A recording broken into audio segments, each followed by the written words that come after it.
bullshitting sometimes? Oh, 100%. Like they had a. Yes, the refs are the worst because they're just some of the rules aren't and like they're these guys want to be these guys are lawyers and like they want to be on TV too, bro. Like the game is you don't think he's texting his friends in the group chat like, yo, you guys just saw me Sunday Night Football, like that was no way, like that wasn't PI, like but I called it. I was like, seriously, they do that? I mean, these guys are normal human beings too, bro. Like these guys. I mean, they do like, a better job than them. Dude, am I even joking? Yes. Fuck, bro. They do. kill the game. They're cheaters, bro. I don't care. Wow. I guess I'll just start with wow. I mean, I know he's not used to being on stream, but I'm not sure he should know that the internet is forever and goes everywhere. Yeah. No. Well, I think that's the thing about streaming and podcasts is like you get somebody there, you get them kind of, opening up and feel like they're comfortable and they maybe forget that the camera's on. And then you kind of ask some questions that go down a path that normally they might not have answered, but you're starting to feel comfortable and opening up. So I don't know, but So what do you think of the take then? I was Regardless of, him I can't saying imagine. I don't think Puka's that wrong because we've talked about this before with the part-time refs. Why are refs not full-time employees? And then somebody, well, why would they be full-time? What are they going to do Monday through Friday?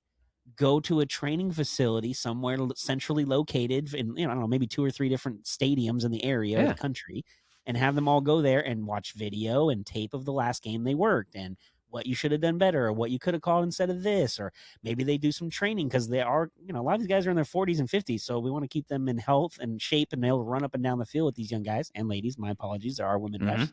So why not have a training facility and practice thing? Like they don't have to work all year round, but during the season, they should be full-time employees. Like I would say whenever camp starts for the NFL, referees should be in camp. Ref camp. I mean, they should play and ref the entire way, all the way to the Super Bowl and the Pro Bowl, whatever. And then when it's done, everyone goes home and you get your off season to do whatever you want, but it should be full time within the time of the season itself. I don't understand why it's not.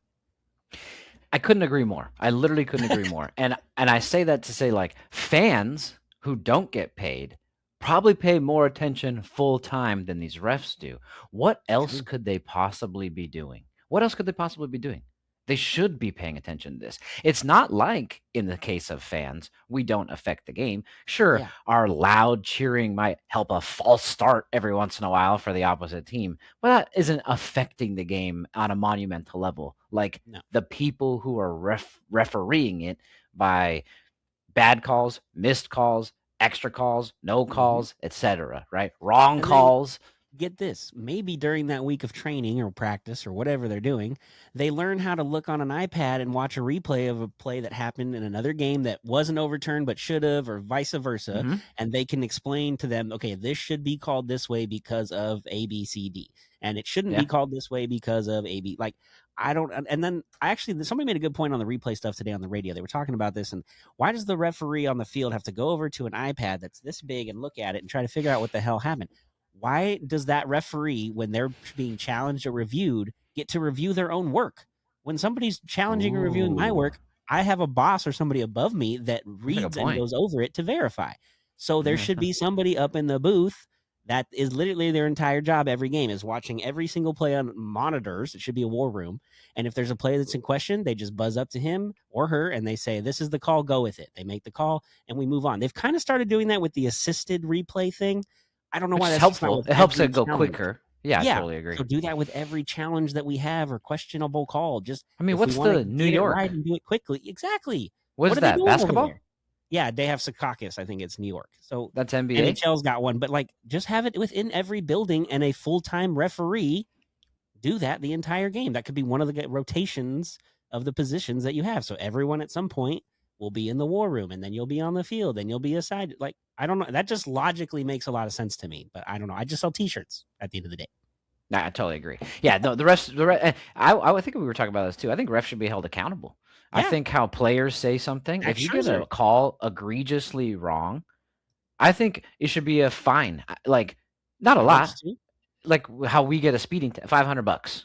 I mean, that's a lot to them. Talked about in baseball. If an umpire's really bad, they should be sent down to the minors. Yeah, that's a good one too. But I'm just saying, like, baseball's a little bit easier. Squad, I guess, but that's not a thing. That's not a thing.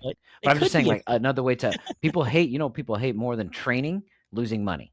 So, like, let's hit their pocketbooks a little bit because would the NFL not lose money because if all the gambling stuff is better because the calls are better on the field and it's a full I cycle when you're meant involved no, I with meant the refs. The refs still, okay, if they have to yeah. pay a fine, they Gotcha. would be I losing got money. you, that Yeah, part. yeah. I thought you meant the Oh NFL. yeah. What are you talking about? There's No, the money NFL over does not lose money. That's one thing the NFL does printing that not shit. do is lose money. Yeah, 100%, 100%. So, but I just thought it was crazy that he had. I don't know if it was the balls to say it out loud because it could have just been the fact that he wasn't paying Yeah, it could attention. have slipped. But yeah, but I think it was awesome. Yep. I don't really not a fan of that neon guy. I don't mind Aiden Ross. He seems chill. But the fact that what he's saying what he's saying literally makes sense, right? Like break down what he's saying. He's like, they're just like us, bro. Like, yeah, of course they'd be like, bro, I do was you on see that fucking call? SNF, Yeah, dude. I was you on see that? Thursday Night Wasn't that Football. pass interference? It wasn't pass interference, but it was when I called it. It was when I called. I have staff members like because I work different events for the Ducks at Disneyland or whatever. And they're always videoing social, and I end up on social media in the background all the time. My staff, like, oh my god, you see you on Bob? I'm like, no, like what? Who cares? Like they're not looking for me. They're just filming other stuff. people I just happen to be there. But other people are. So But I there think are he has a people valid that, point. Yeah, want to be in the spotlight all the time. So I see his point. It's very valid. I like it. I like Puka already. I'm already kind of a Puka fan, being the Polynesian culture. I was gonna say, yeah, you have a little connection there too.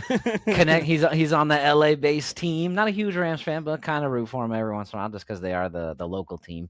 So yeah, I think it's great. I love it. I want more real raw NFL, NBA, whoever. I want to hear what they actually think. I don't want to hear the sugar coated version. I want to hear the raw. So that's where the podcast world comes in handy. Right. Exactly.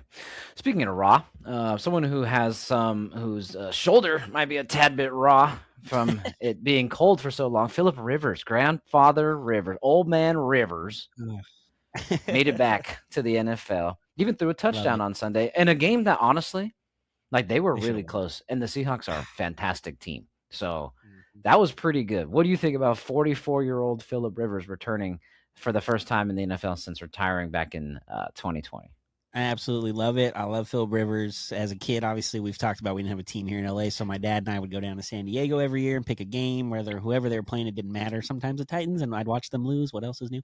But going down there and watching the Rivers and LT and Antonio Gates and that whole run that they had was awesome. Rivers is just one of those dudes, I feel like, because he doesn't cuss and he's very strange and he's a dad. Mm-hmm.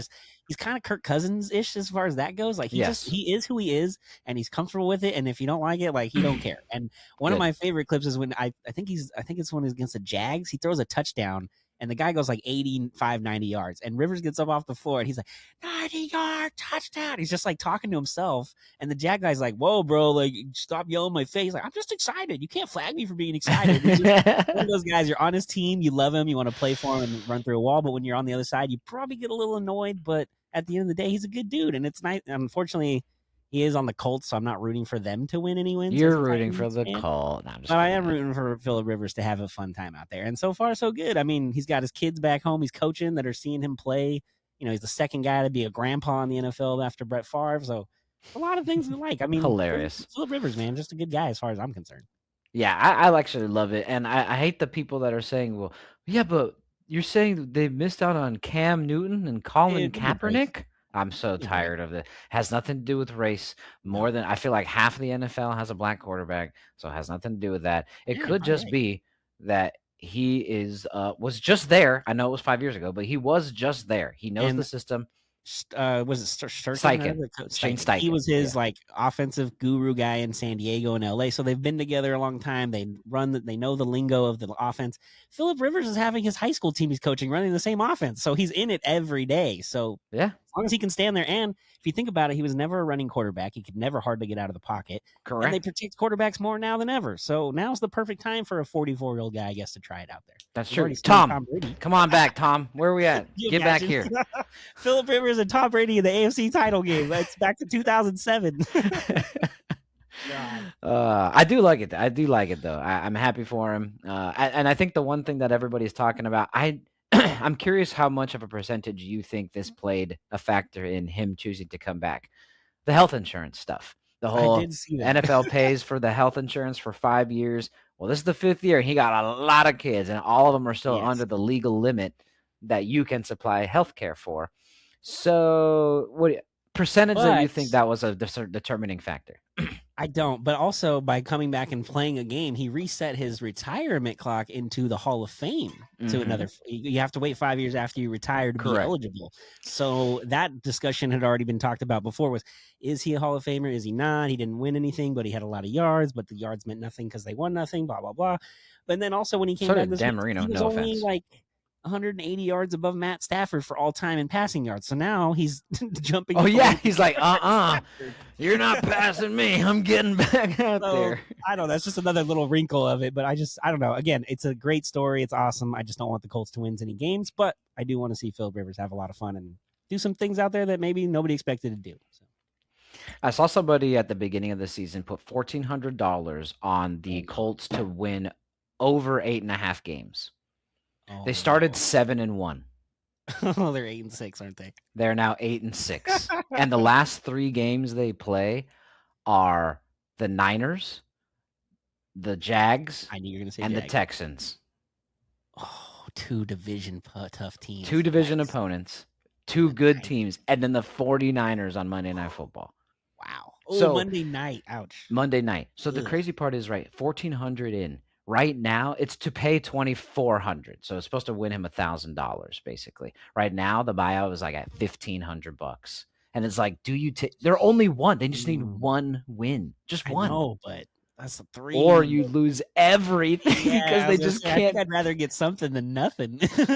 Bro, from 7-1 to 8-2, and you're like, okay, 8-2, bro. We got 7 games left to win one. Oh, Mhm. that sucks. Yeah, it's looking rough.